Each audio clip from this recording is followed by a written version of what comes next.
و آنگاه ایشان به مزرعه جدریان که در مقابل جلیل است رسیدند.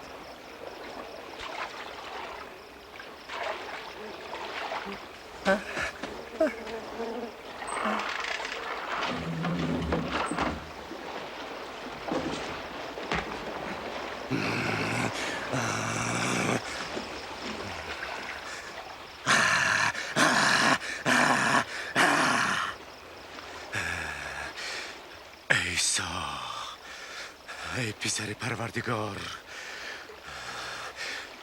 تو از من چی میخواهی؟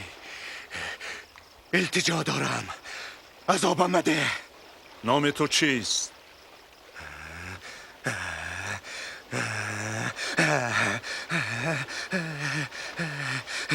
لجیون، خوش میکنم مرا به قهر نفکن، مرا به گله خوکان بفرست.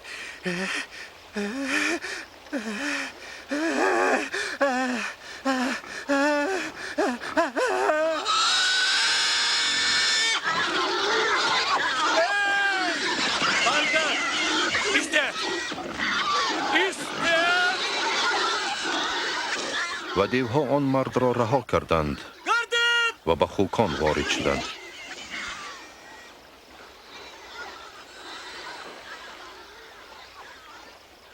بیروید از اینجا.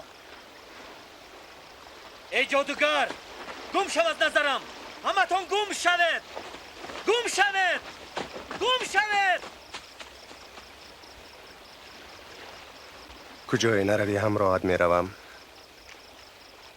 اجازت ده با تو باشم.